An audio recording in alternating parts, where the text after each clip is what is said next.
Hey gang, Zippo. Quick video tip. Owners of 23Ds or older engines that do not have actual bearings that the crankshaft rides on, where they just use the end plates as bearings and call it good. If an engine is sat for a considerable amount of time and you're doing a bunch of dry cranking trying to get the engine to start, trying to check for spark, check for compression, what have you, do yourself a really big favor. Pop off one of the side covers like I'm about to do here. I'll show you guys.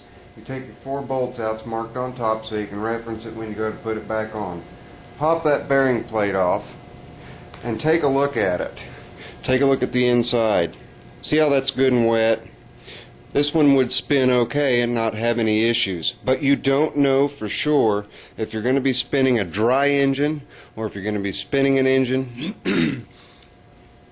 that has enough oil on the bearing. Well, I wouldn't even call those bearings, whatever you want to call those, but make sure that you pull one end plate off. You're not going to screw anything up. You saw that end plate comes off and everything stays in place. It's opposite of the flywheel. When you pop it off, then you're going to check your journal here to make sure that you're not going to be running dry there. And go ahead and take an oil can if you've got one.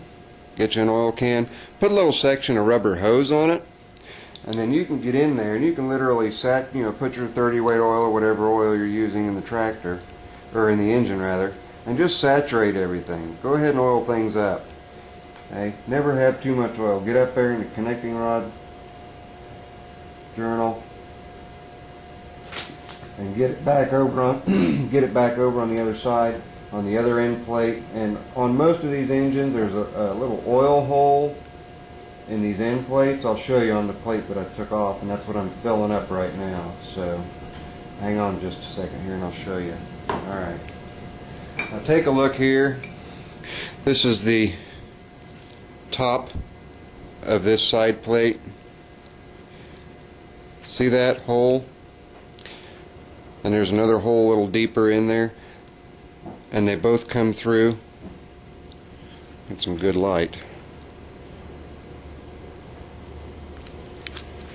Well, maybe. There you go. You see those two?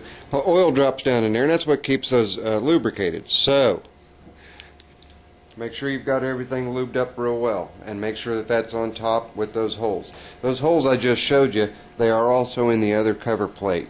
So squirt a little bit of oil in both of them before you start dry cranking the engine, and you're going to save yourself a lot of trouble. You see the end plate just goes right back on. 9 times out of 10 you'll even save the gasket. The gasket will not get damaged, at least with these Briggs engines. The Kohlers, I've had the Kohlers screw the gaskets up and I've had to make new ones, but at any rate, and then just start each of your screws in, and you tighten it like you would the lug nuts on a car. You just alternate. Since there's 4, you could do a crisscross pattern. But that's what this quick video is about, is doing just a little bit of quick preventative maintenance there on those bearings, and also on your crank journal, to make sure that you're not going to be cranking your engine over dry. So that's it. It's a 4-minute one. It's Zippo. Later. I'm out.